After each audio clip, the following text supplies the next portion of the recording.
Sa ngalan ng Ama at ng Anak at ng Espiritu Santo.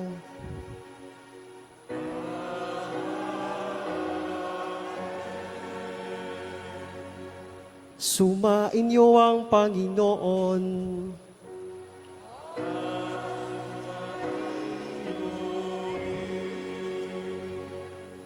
Mga minamahal ko, mga kapatid, tayo po ay nagkakatipon ngayon bilang isang sambayanan.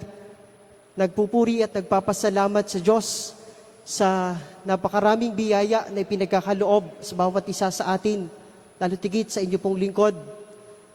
At upang tayo ay maging marapat gumanap sa banal na pagdiriwang na ito, sandali mo na nating pagsisihan ang lahat ng ating mga kasalanan at pagkukulang.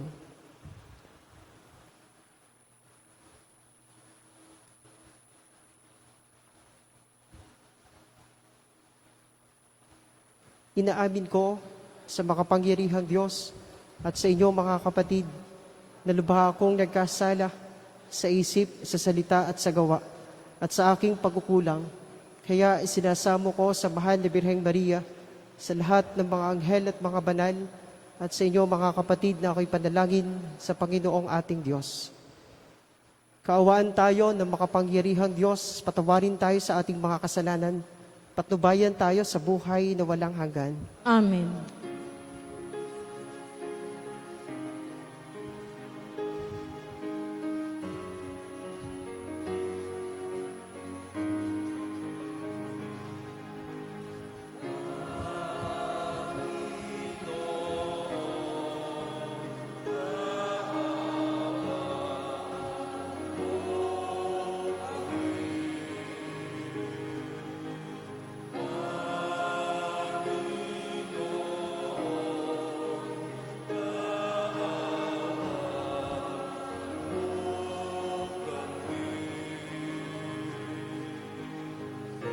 Kristo, kaawaan mo kami. Kristo, kaawaan mo kami.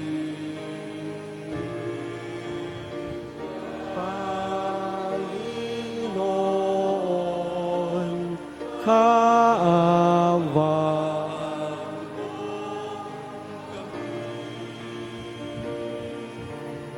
Panginoon, kaawaan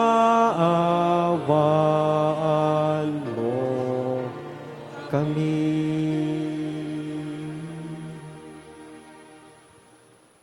Manalangin tayo.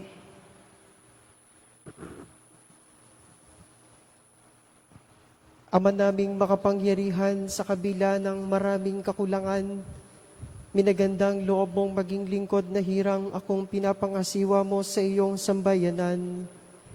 Ipagkaloob mong marapat kong magampanan ang tungkuling iyong iniatang para pangasiwaan ng iyong bayan, na iyong pinamamahalaan sa pamamagitan ni Jesucristo kasama ng Espiritu Santo, magpasawalang hanggan.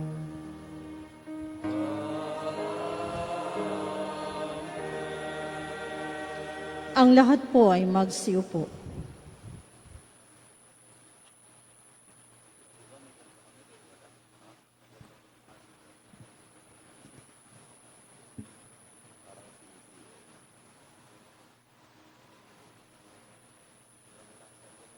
Pagbasa mula sa mga gawa ng mga apostol. Isang gabi, sinabi ng Panginoon kay Pablo sa pamamagitan ng isang pangitain, "Huwag kang matakot, ipagpatuloy mo ang iyong pangangaral. Anuman ang mangyari, huwag kang titigil, sapagkat ako'y sumasa iyo. Hindi ka maaano, sapagkat marami akong tagasunod sa lungsod na ito." Tumigil siya roon sa loob ng 1 taon at 6 na buwan at nagturo ng salita ng Diyos. Nang si Galion ang maging gobernador ng Akaya, nagkaisa ang mga Hudyo na dakpin si Pablo at dalhin sa hukuman. Hinihikayat nito ang mga tao na sumamba sa Diyos sa isang paraang labag sa batas.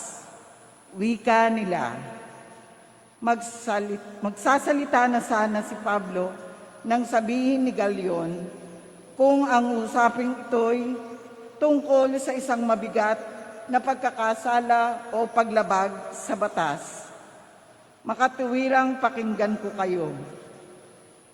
Subalit, ang sakdal ninyo'y tungkol lamang sa mga salita at mga pangalan at sa kautusan ninyong mga Hudyo. Kaya hindi ko kayo hahatulan sa bagay na iyan.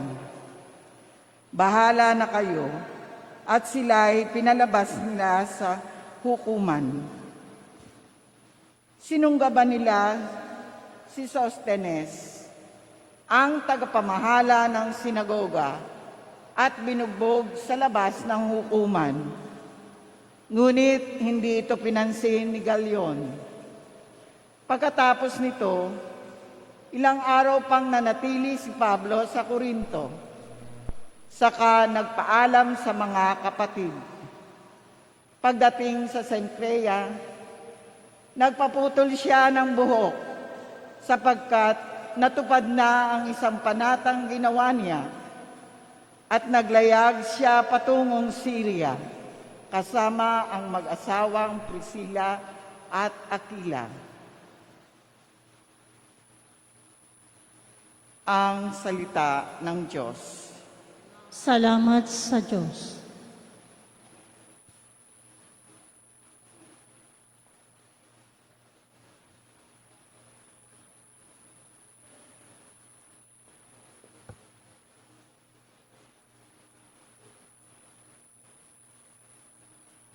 Hari ng sangkalupaan, Diyos na makapangyarihan. Hari ng sangkalupaan, Diyos na makapangyarihan. Magdiwang ang lahat ng mga nilikha. Pumalakpak kayong may awit at tuwa bilang pagpupuri sa Diyos na dakila. Ang Diyos na poon, kataas-taasan, ay dakilang haring dapat katakutan. Siya ay naghahari sa sangkatauhan. Hari ng sangkalupaan, Diyos na makapangyarihan. Tayo'y pinagwagi sa lahat ng tao, sa lahat ng bansay na mahala tayo. Siya ang pinili ng ating tahanan, ang lupang minana ng mga hinirang. Hari ng sangkalupaan, Diyos na makapangyarihan. Umakyat sa trono ang Panginoong Diyos, hatid ng tambuling malakas ang tunog, masayang sigawan ang pinasuog, purihin ng Diyos, siya ay awitan ang hari, siya'y papurihan. Hari ng sangkalupaan, Diyos na makapangyarihan. Ang lahat po ay magsitayo.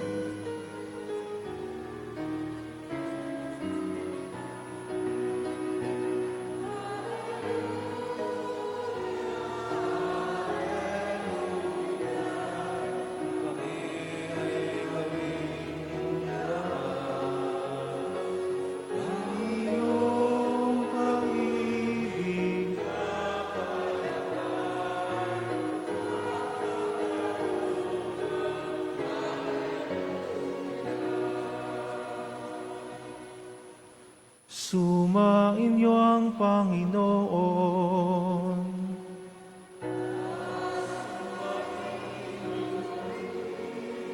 Ang mabuting balita ng Panginoon ayon kay San Juan.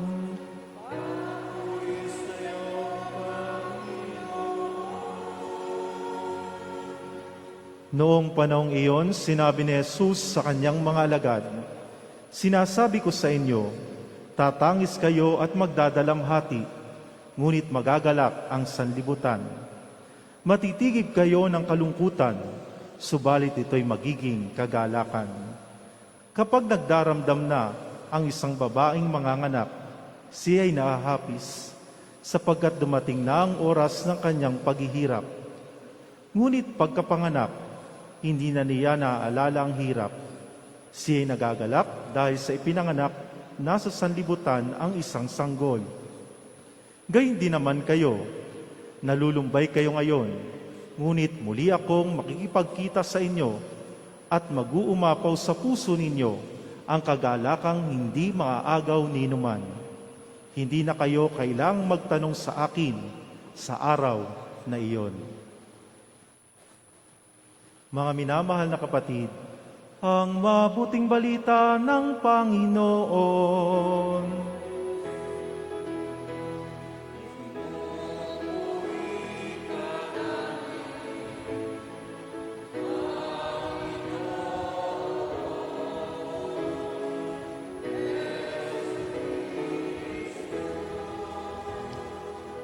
Ang lahat po ay magsiupo.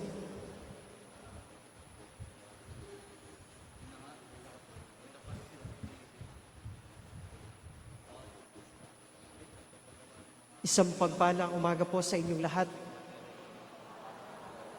Ang mapagpalang umaga po. 7 taon po ang nakalipas nung ako po ay tumanggap ng biyaya, dakilang biyaya ng sakramento ng banal na orden sa pagkapari dito po sa katedral. Kasama ko po ang mga kapatid kong 3 pari, si Father Jeffrey Rosales na kasama po natin ngayon na nakikipagdiwang sa atin ngayon, si Father Noni Rubio at si Father Gerson Ray. Naalala ko po yung Bible verse na ginamit namin, pinili namin para maging sentro ng aming pagninilay sa araw na iyon ng aming ordinasyon. Yun po yung tungkol sa pagpili ni Kristo sa kanyang mga alagad. Sabi ni Jesus, hindi kayo ang pumili sa akin. Ako ang pumili sa inyo upang kayo'y mamunga at manatili ang inyong bunga. Makalipas po ang 7 taon, ito po yung aking binabalik-balikan, yung biyaya na ako ay pinipili ni Kristo araw-araw. Habang lumilipas ang bawat araw, hindi ako pinagkakaitan ni Kristo ng biyaya upang ako'y kanyang piliin at ipagpatuloy ang misyon, ang atas na iniatang sa aking balikat bilang kanyang abang lingkod, bilang kanyang pari. Malinaw po sa akin na ang Diyos ang may akda ng lahat ng ito. Ang Diyos ang nagbigay sa ating lahat sa sambayanan ng pari. Ang pari ay regalo ng Diyos sa sambayanan. Hindi lang po ito regalo sa pamilya. Ang pari ay regalo ng Diyos sa sambayanan. Kung kaya nga't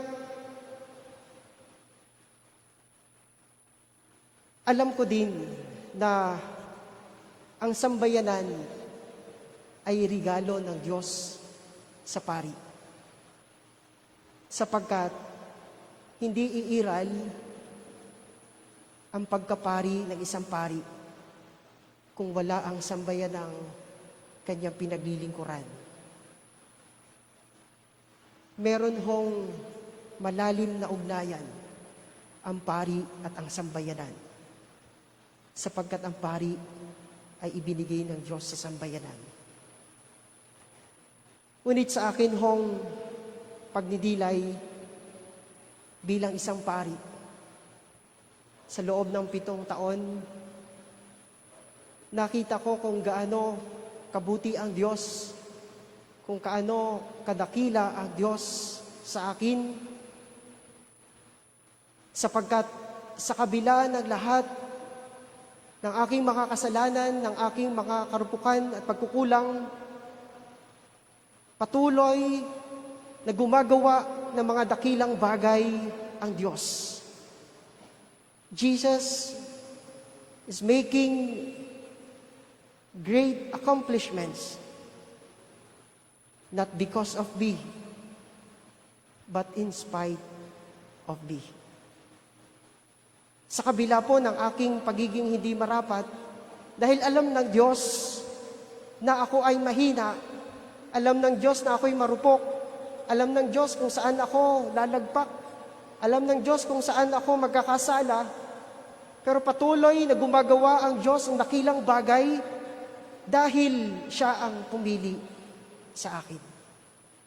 At sa pagpili sa akin ng Diyos, sa pagpili ng Diyos sa mga pari, patuloy itong mamumunga at mananatili ang bunga sapagkat ang Diyos ang kumikilos. Ang Diyos ang nagbibiyaya. Ang Diyos ang nagbibigay ng lakas upang mangyari ang kalooban ng Diyos. Sa una hong pagbasa, kung atin hong babalikan, pinalalakas ng Diyos ang loob ni San Pablo. Sapagkat alam ng Diyos ang kahinaan ni San Pablo sa harap ng kanyang mga struggles, sa kanyang pangangaral sa mga taga-Korinto, nandun yung pagkatakot ni San Pablo, kung kaya nga't sa isang panaginip nagsalita ang Diyos sa kanya, huwag kang matakot, ipagpatuloy mo. Yung pong salitang ipagpatuloy mo, mahalaga po yan.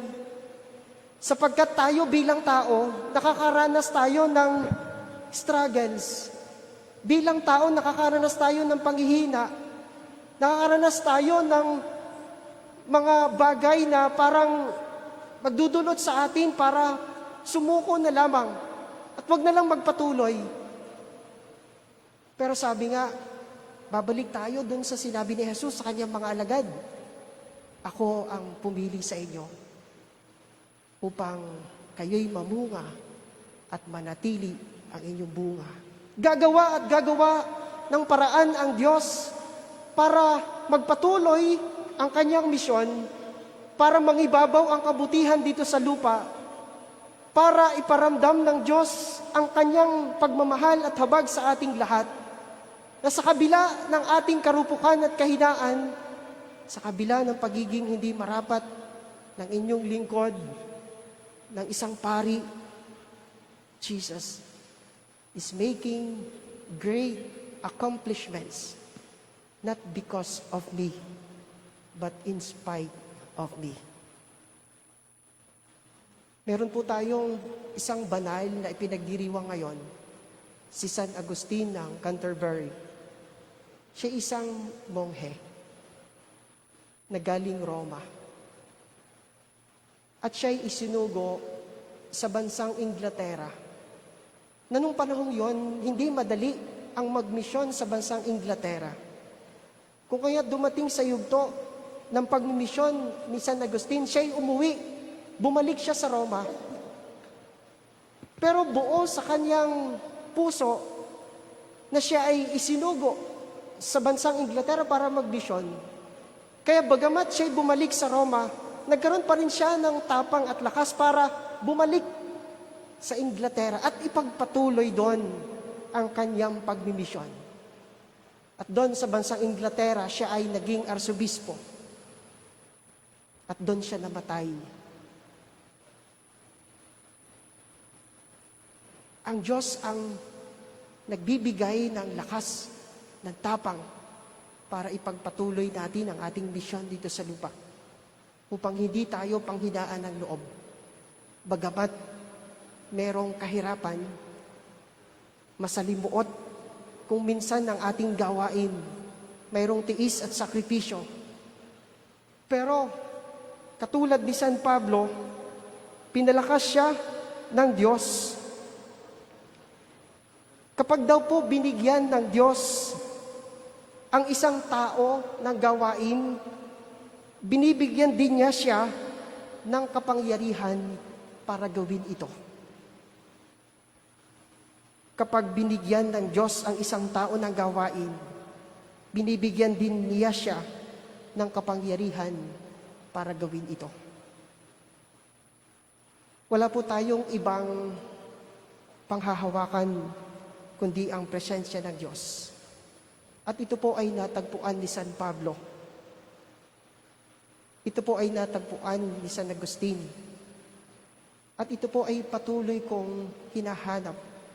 Patuloy kong ipinagpapasalamat ang presensya ng Diyos sa aking pagkapari, sa aking buhay, upang ang Diyos ang aking maging lakas, aking maging tapang sa harap ng mga pagsubok, sa harap ng aking mga kahinaan at kasalanan at pagkukulang.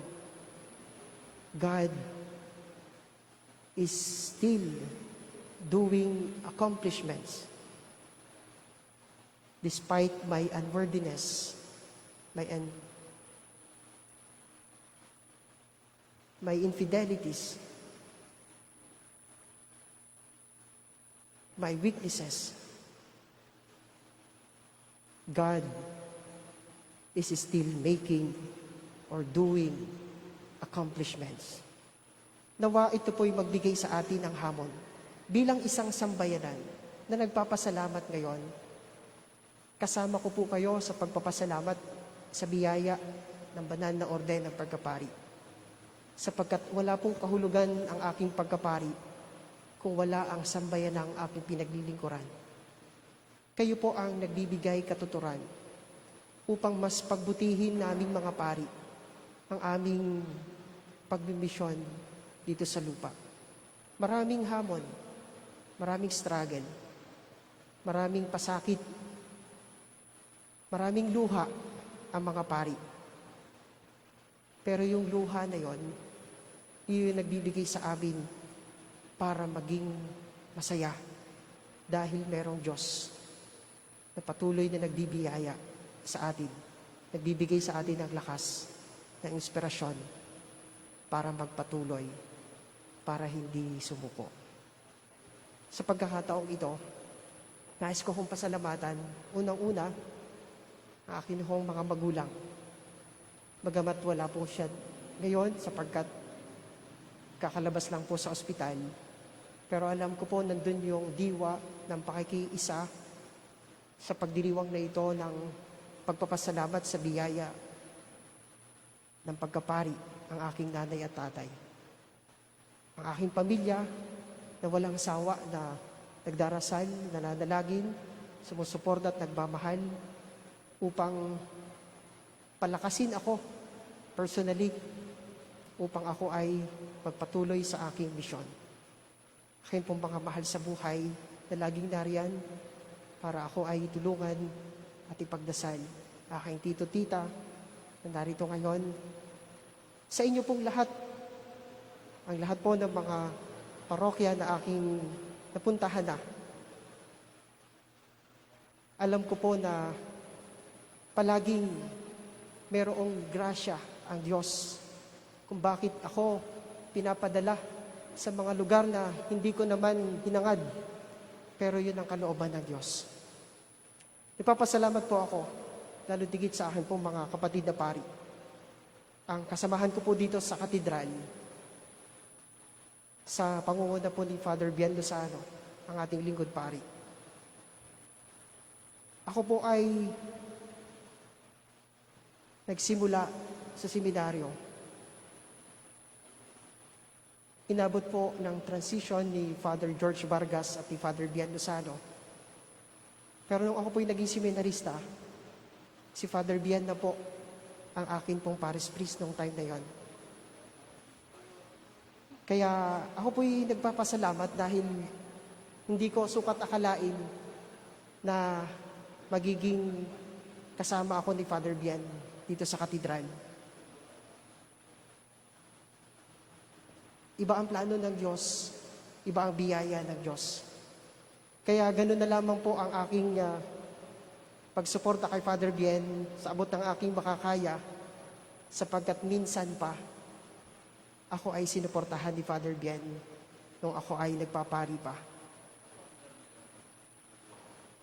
Salamat kay Father Bien sapagkat ako ay nirecommend niya nung mga panahong iyon. Pero 1 taon lang po si Father Bien sa Padre Burgos, and after that, napalipat na po siya sa Audisan. Si Father Ryan, siya po ay inabot ko nung pasok ko sa seminaryo, siya po ay 3rd year college. Napakabait po niyan si Father Ryan. Magaling po yan, sporty po yan. Magaling sa volleyball, sa basketball. Hinahangaan ko po yan sa larangan ng sports. Noong ako yung mga seminarista pa, kami seminarista pa. Pero ngayon, mas hinahangaan ko po yan dahil hindi na po yan, hindi lang into sports, but into liturgy po yan. Ako po yung nagpapasalamat na kasama ko si Father Ryan sapagkat siya po ay bihasa sa liturgy. Siya po ay isang professor namin sa seminaryo. At yun po ay malaking tulong sa akin sapagkat habang naghahanda sa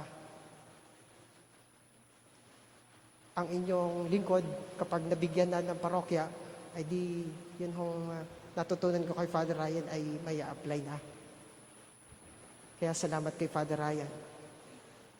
Yung pong dalawa, si Father Gadi at si Father Jufer, kami po hindi nagkakalayo ng edad sapagkat talagang magkakalapit po kami ng taon ng formasyon sa seminaryo. Father Jufer, si Father Gadi. Ako po ay hindi na, kumbaga, magaan, maluwag ang aking kalooban. Kasama ko si Father Gadi at si Father Jufer dito sapagkat alam ko na parang kami mga seminarista pa lang. No?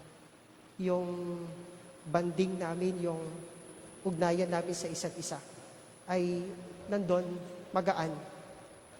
Si Father William, ganun din, nakasama ko sa seminaryo. At yung aming masasayang araw sa seminaryo, palagi namin binabalik-balikan upang kaming lahat ay maging masaya sa aming buhay bilang pari. Kahuli-hulihan si Father Jeff. Akin pong kaklase. Bagamat ako po ay ahead kay Father Jeff, nauna po akong pumasok sa seminaryo. Pero naging magkaklase po kami sapagkat ako po ay nag-regency. At hanggang sa pagbalik ko ho, ay nakaklase ko na si Father Jeff. Father Jeff po ang akin nung kabady, nung ako'y nasa seminaryo pa. Tinuturing kong BFF sapagkat palaging kaming naghihingahan, no? Nagbubukasan, nagpapalitan ng mga saloobin para magabayan ang isa't isa, para bigyan ng lakas at tapang ang isa't isa para magpatuloy sa misyon bilang isang pari. Kaya salamat kay Father Jeff sa presensya po niya ngayon. Siya po ay magdiriwang naman ng kanyang banal na misa, pasasalamat mamayang hapon ho sa Avida, sa Mary Hill College. Sa lahat-lahat pong ito, wala po akong ibang nilalaman ng puso kundi ang tuwa at saya sapagkat narating ko ang taong ito, ang 7 taon sa pagkapari. Bagamat hindi maiiwasan, kung may saya, merong lungkot. Pero mas nangingibabaw ay ang kagalakan ng puso sapagkat yung kagalakan ng puso, kakabit nun ang pagpapasalamat sa Diyos sa lahat ng biyayang natatanggap natin sa araw-araw. Amen.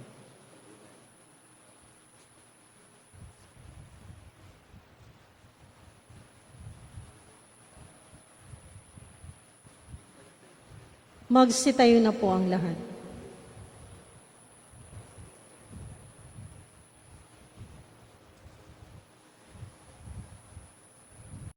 Habang inaasam natin at hinihintay ang kaligayahan ng langit, manalangin tayo at ipagkaloob sa atin ang lakas upang maisabuhay ng lubos ang ating pananampalataya.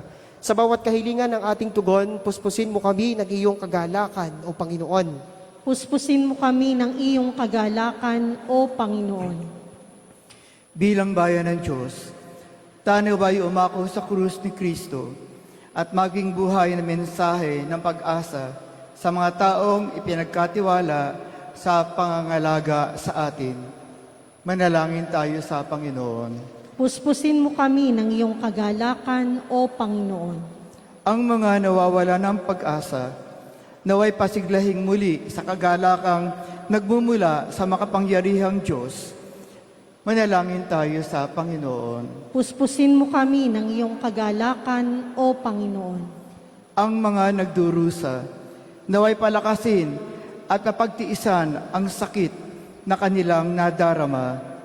Manalangin tayo sa Panginoon. Puspusin mo kami ng iyong kagalakan, O Panginoon.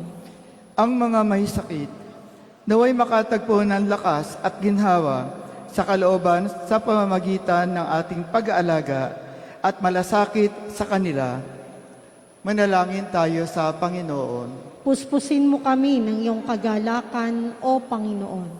Ang mga namayapa, naway magpahingalay sa kapayapaan ng Diyos. Manalangin tayo sa Panginoon. Puspusin mo kami ng iyong kagalakan, O Panginoon. Panginoon, palakasin mo kami sa pagharap sa mga pagsubok, tulad ng ginawa ng iyong anak. Tulungan mo kami sa pamamagitan ng biyaya ng iyong Espiritu na mapagtiisan ang mga paghihirap sa buhay na ito ng may kagalakan, dahil sa pagkabatid na may kaligayahang naghihintay sa langit para sa amin. Inihiling namin ito sa pamamagitan ni Kristo na aming Panginoon. Amen. Ang lahat po ay magsiupo. Para po sa may mga hawak na sobre o anumang pang-alay, maaari na po kayong humanay sa gitna.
Ang lahat po ay magsitayo.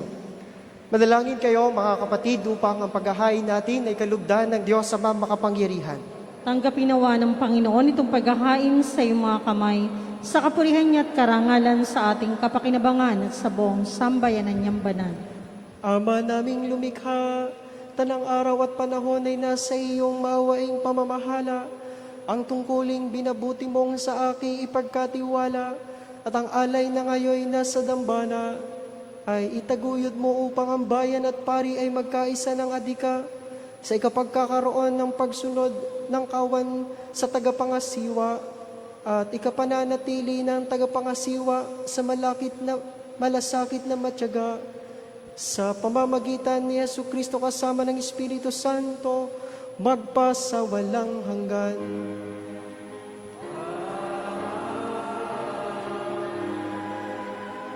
Sumain niyo ang Panginoon.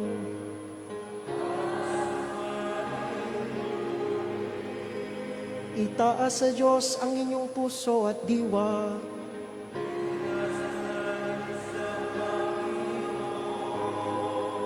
Pasalamatan natin ang Panginoong ating Diyos.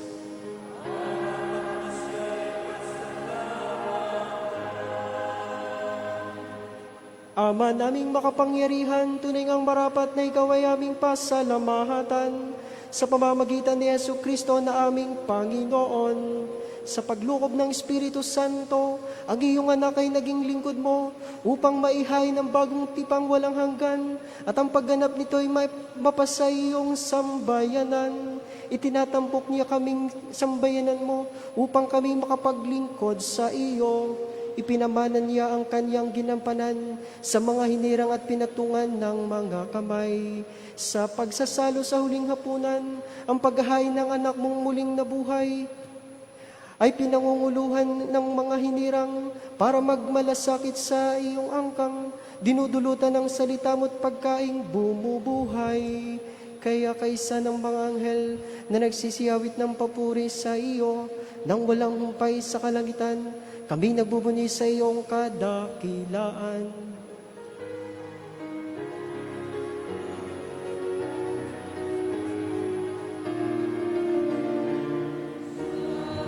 Santo, Santo,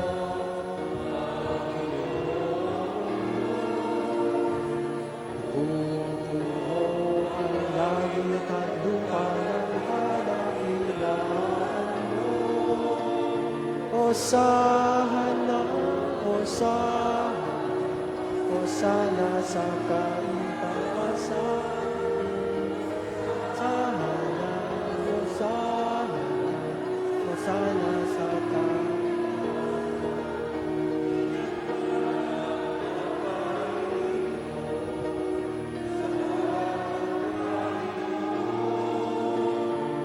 Hosana, Hosana, Hosana sa kaitaasan. Hosana, Hosana, Hosana sa kaitaasan. Ang lahat po ay magsiluhod. Ama naming banal, ikaw ang bukal ng tanang kabanalan, kaya't sa pamamagitan ng iyong Espiritu, gawin mong banal ang mga kaloob na ito upang para sa amin ay maging katawan at dugo ng aming Panginoong Hesukristo. Bago niya pinagtiis ang kusang loob na maging handog, hinawakan niya ang tinapay, pinasalamatan kaniya, nagati-hati niya iyon, iniabot sa kanyang mga alagad at sinabi, tanggapin ninyong lahat ito at kanin.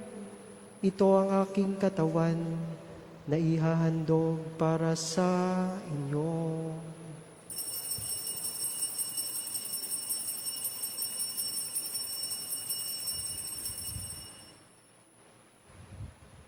Gayun din naman, nung matapos ang hapunan, hinawakan niya ang kalis. Huligan niya ang pinasalamatan. Niabot niya ang kalis sa kaniyang mga alagad at sinabi, tanggapin ninyong lahat ito at inumin. Ito ang kalis ng aking dugo, ng bago at walang hanggang tipan. Ang aking dugo na ibubuhos para sa inyo at para sa lahat, sa ikapagpapatawad ng mga kasalanan.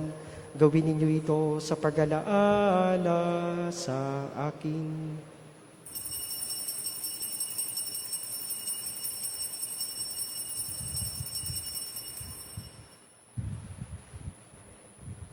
Pagbunyi natin ang misteryo ng pananampalataya.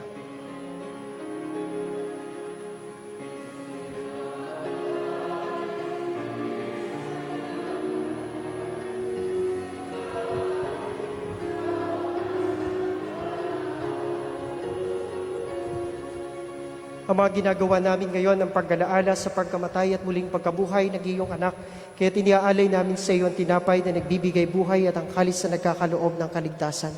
Kami nagpapasalamat dahil kami iyong minarapat na tumayo sa harap mo para maglingkod sa iyo.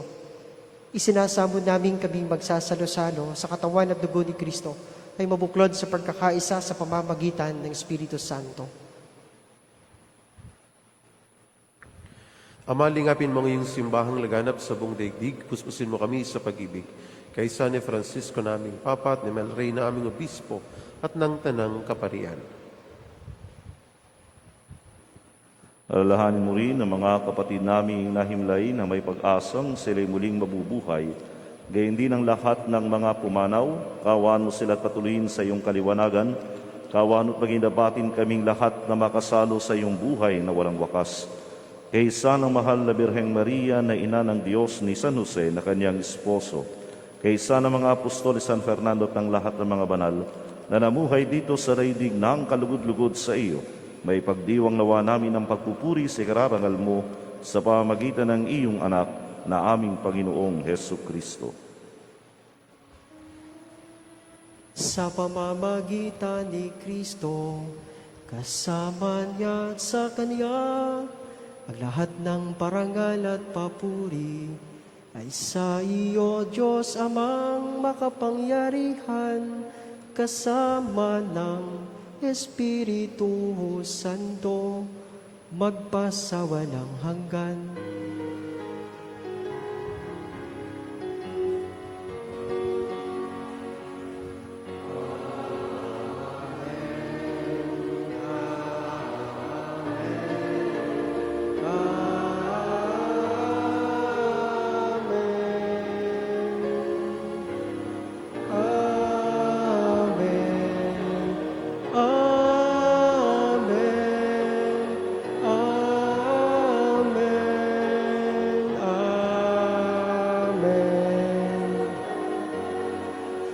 Ang lahat po ay magsitayo. Sa tagubilin ng mga nakagagaling na utos sa turo ni Jesus na Panginoon natin at Diyos, ipahayag natin ng lakas loob.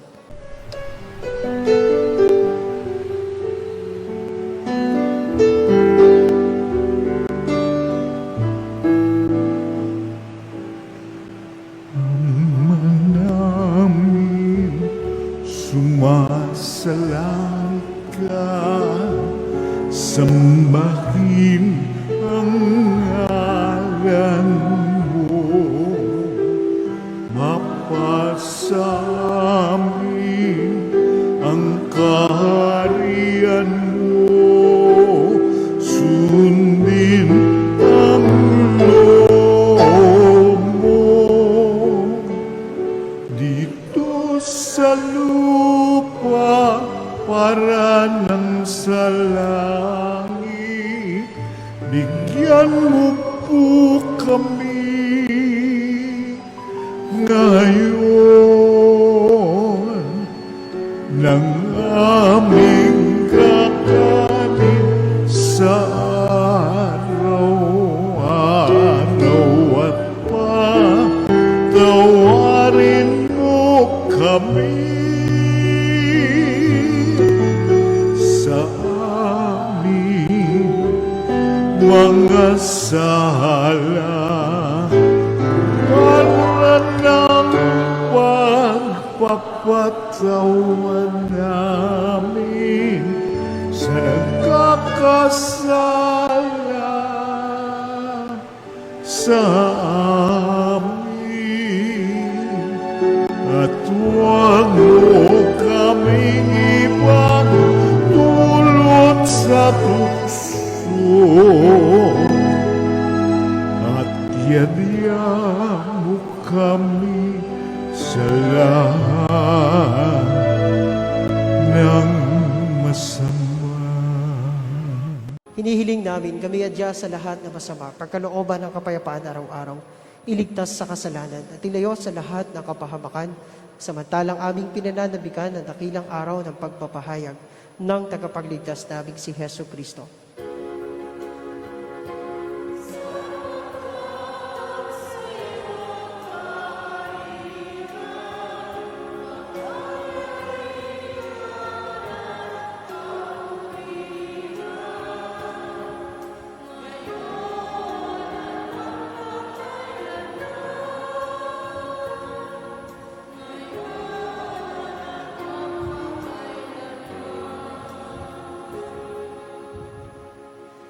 Panginoon Kristo, sinabi mo sa iyong mga apostol, kapayapaan na iniiwan ko sa inyo, ang aking kapayapaan na ibinibigay ko sa inyo. Tungayan mo ang aming pananampalataya, tuwag ang aming mga pagkakasala. Pagkalooban mo kami ng kapayapaan at pagkakaisa ayon sa iyong kalooban, kasama ng Espiritu Santo, magpasawalang hanggan. Amen. Ang kapayapaan ng Panginoon ay laging sumainyo. At sumainyo rin. Magbigayan kayo ng kapayapaan sa isa't isa.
Ang lahat po ay magsiluhod.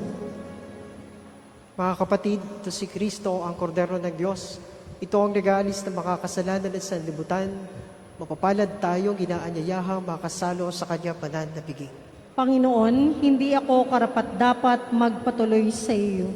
Ngunit sa isang salita mo lamang ay gagaling na ako.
Ang lahat po ay magsitayo.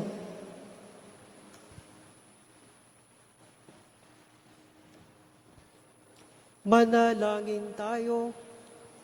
Ama naming mapagmahal, ikaw ang pinagmumula ng tanang kaganapan at kabutihan. Ipagkaloob mong sa pagsasalong ito sa banal na pakikinabang, ako'y magkaroon ng kakayanang ganapin ng ayon sa iyong kalooban at ituro ang katotohanan sa ikababatid at ikatutupad ng tanan. Sa aral ng iyong bigay sa pamamagitan ni Jesucristo kasama ng Espiritu Santo magpasawalang hanggan.